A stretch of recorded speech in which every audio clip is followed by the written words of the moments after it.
So yesterday in the Europa League and Europa Conference League, the first legs of the semifinals took place, and every result went as I expected, except Athletic Club versus Manchester United, which somehow ended with Man United winning 3-0. In this video, I'll be explaining a bit about why Athletic Club are such a special team, and giving you an in-depth recap of the game against Man United, including an extremely controversial first half penalty and red card for Athletic Club that pretty much decided the entire match. So first, if you don't know about Athletic Club and why they are unique in the world, let me tell you about them. They're one of my favorite clubs as a neutral. Also, why their unique in the world slogan is in English and not Spanish or Basque, I have no idea. But maybe it's to pay tribute to the fact that British workers introduced them to football in the late 1800s.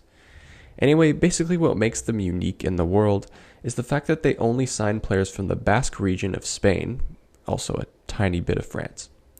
This tiny region of a population of just 2 million people has produced some incredible players. I'll name a few now that you might recognize: Mikel Merino, Antoine Griezmann, Aymeric Laporte, and of course Athletic Club's whole team, including key figures in the Spanish national team like Nico Williams and Unai Simon.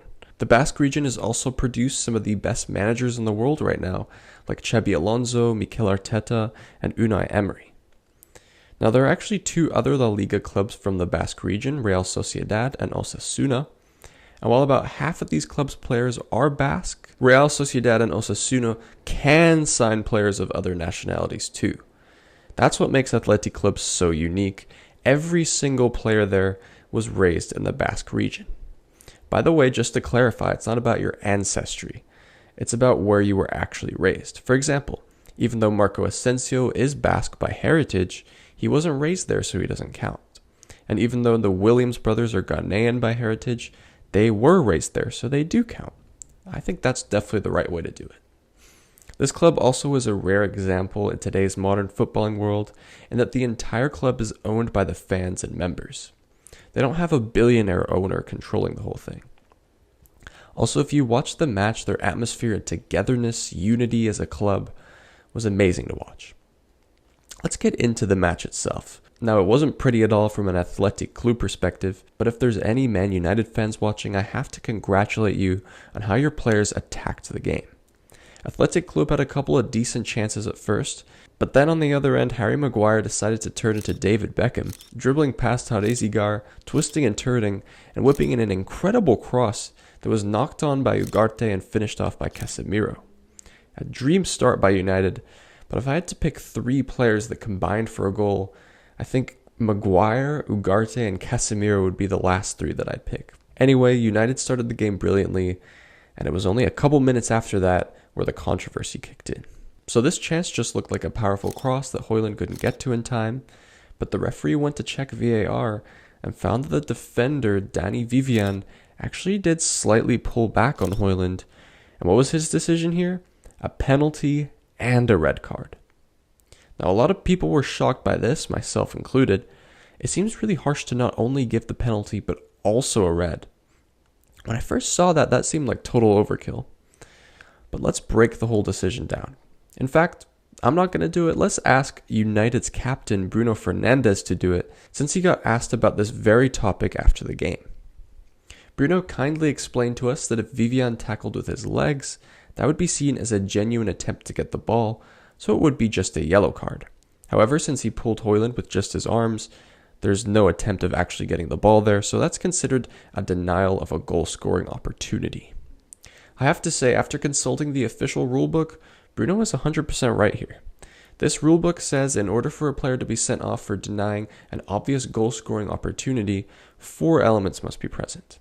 The number of defenders, not more than one defender between the foul and the goal, not counting the defender who committed the foul, that checks out. Distance to the goal. The closer the foul is to the goal, the more likely it is an obvious goal-scoring opportunity, that checks out as well. He was pretty much at the goal line. Distance to the ball. The attacker must have been close enough to the ball at the time of the foul to have continued playing the ball. Yep, Højlund definitely would have gotten there without interference and definitely scored. Direction of play. The attacker must have been moving toward the goal at the time the foul was committed. Yes, he was definitely moving towards the goal. If any element is missing, there can be no send-off for denying an obvious goal-scoring opportunity. Further, the presence of each of these elements must be obvious in order for the send-off to be appropriate under this provision of Law 12. Well, I think the referee did a great job, honestly. Following these rules, a red card makes total sense.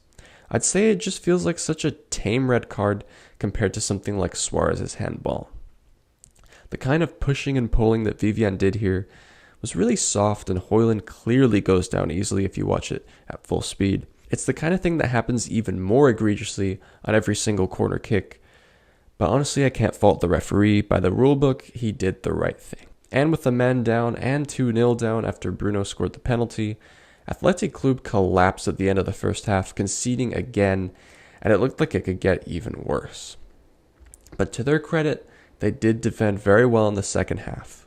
And at the end of the game, their fans congratulated them, and a majority of them stayed the whole time. I love this. I hate when I'm at a game and people start leaving just because the team's losing. That's not what supporting a football club is all about, guys.